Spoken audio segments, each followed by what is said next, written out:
everyone, and welcome to our virtual read aloud session. Today's story is this. Have you seen these before?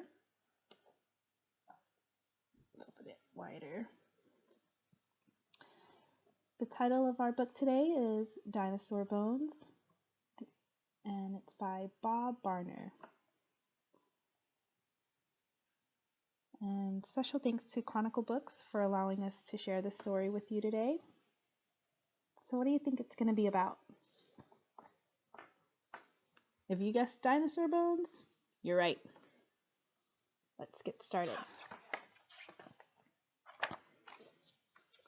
Dinosaur bones. Have you guys ever seen dinosaur bones before? Maybe in your neighborhood? That would be cool. Or more likely at a museum, right?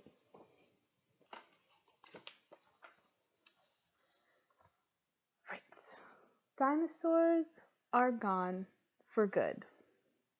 The last dinosaurs lived 65 million years ago. Dinosaurs became extinct because climate changes made it hard for them to find enough food. So they ran out of food.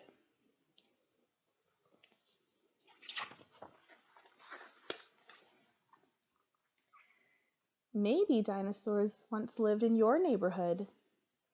The first dinosaur bones were discovered in England in the 1820s. Since then, dinosaur fossils have been found all over the world. Fossils are bones and footprints that have been preserved in the Earth's crust. That would be cool to find if you're walking to the park or something.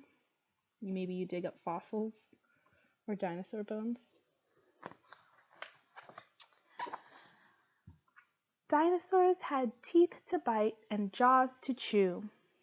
The shape of the jaws and teeth help scientists find out if a dinosaur was a meat eater or a plant eater. Dinosaurs with sharp teeth like this T-Rex here do you think they were meat eaters or plant eaters? Probably meat eaters, right? Because their sharp teeth can cut through the meat.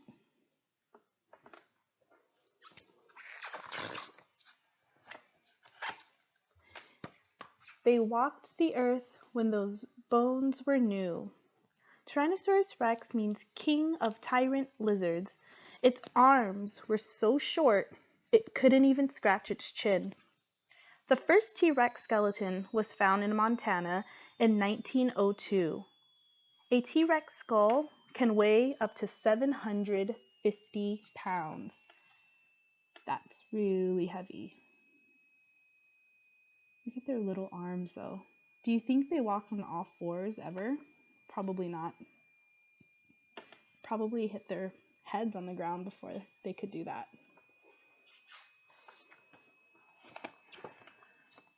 They had bones for legs and bones for hips. Scientists study the bones to find out more about dinosaurs. Some dinosaurs had hips like birds. Others had hips like lizards. Many dinosaurs were giants, but some were the size of a chicken. If it were the size of the chicken, we might be able to keep it as a pet. That would be interesting. Dinosaur bones used on long dinosaur trips.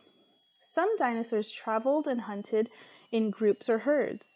Living in groups helped protect them from predators. Ancient footprints show that baby dinosaurs were often protected from predators by walking in the center of the herd. So that's pretty smart. Can you think of any animals that still travel like that?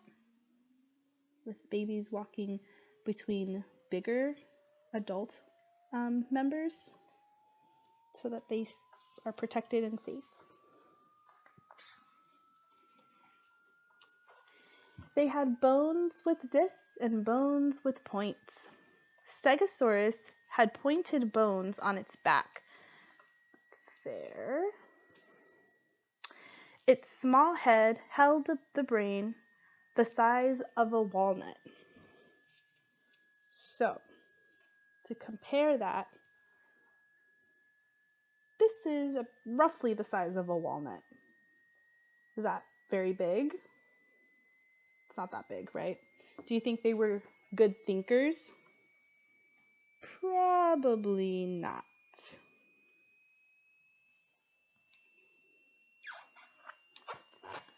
The Stegosaurus spent most of the time munching plants to feed its huge body. It used the spikes on its tail for what do you think?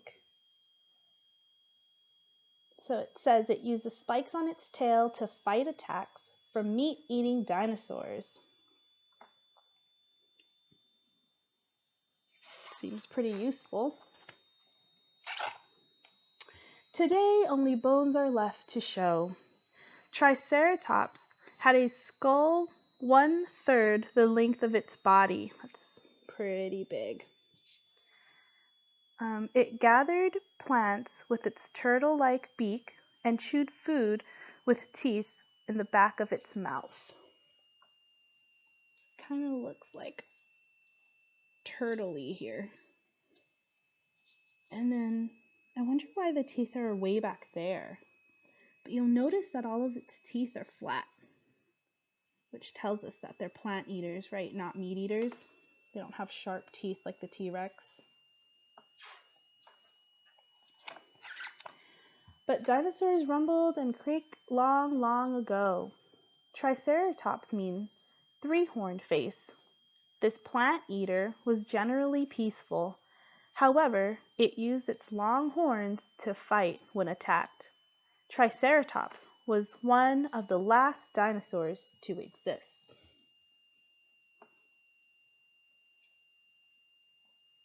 They look pretty strong, and because their skulls were so big, maybe that's why it was so helpful during attacks. So when you see dinosaur bones at a museum in town, remember a dinosaur once used them to get around. Let's go back to this page.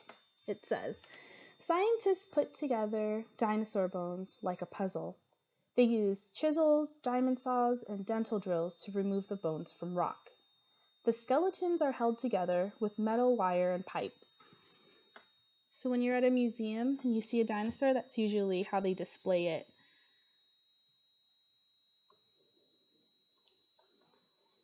What dinosaur do you think that is?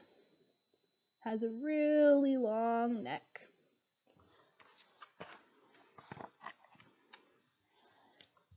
Bronchiosaurus weighed more than 10 elephants. It was one of the heaviest and longest dinosaurs. A hungry Bronchiosaurus used its long neck to reach tender leaves at the tops of trees. So that's a Bronchiosaurus. And it says here that Bronchiosaurus weighed more than 10 elephants. How many second graders do you think it'll take to be as heavy as one elephant? Maybe think about that, and we'll come back to that at the end. So here are all of our different dinosaurs. You'll notice how many different sizes there are.